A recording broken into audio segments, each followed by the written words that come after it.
I had the craziest self-story experience, and I wanted to share it with you because A, it illustrates just how invisible and powerful our self-stories can be, and B, I wanted to include a word of warning about what to do when you encounter one story that was given to you by someone else. Here's the story. My mom was in town visiting. We had dropped my daughter off at ballet class and we had a couple of hours to kill, so we went to Lululemon. I've been running lately and am constantly on the hunt for better gear.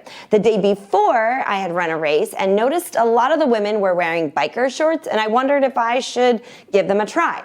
But I've never worn biker shorts, I said to my mom as we walked into the store, and I ran my hand over a pair. Well, she said, that's because I told you not to. I looked at her. What? She continued, you know, when you were in elementary school, back when biker shorts were really popular, you had big round thighs, and I just didn't want you wearing something that accentuated your biggest feature.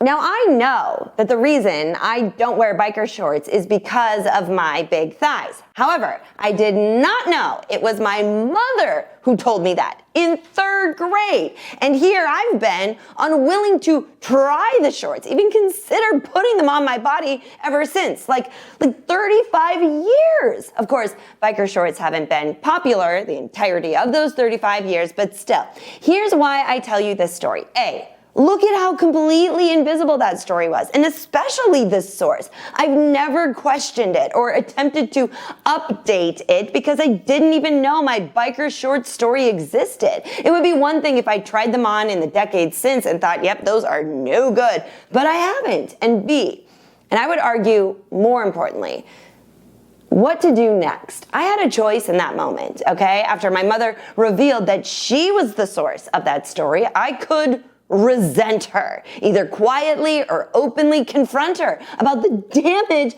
that she had done, that I've lived my whole life without the joy of biker shorts, and it's all her fault. And if you ever uncover a story that was given to you by someone else, you might feel that pull to rage and woe. However, I would argue a different approach. In that moment, with my mother, albeit shocking, and even though I felt the nudge to say or think or dwell in the ways she'd distorted and limited my views of myself, I decided that one, she was probably doing her best.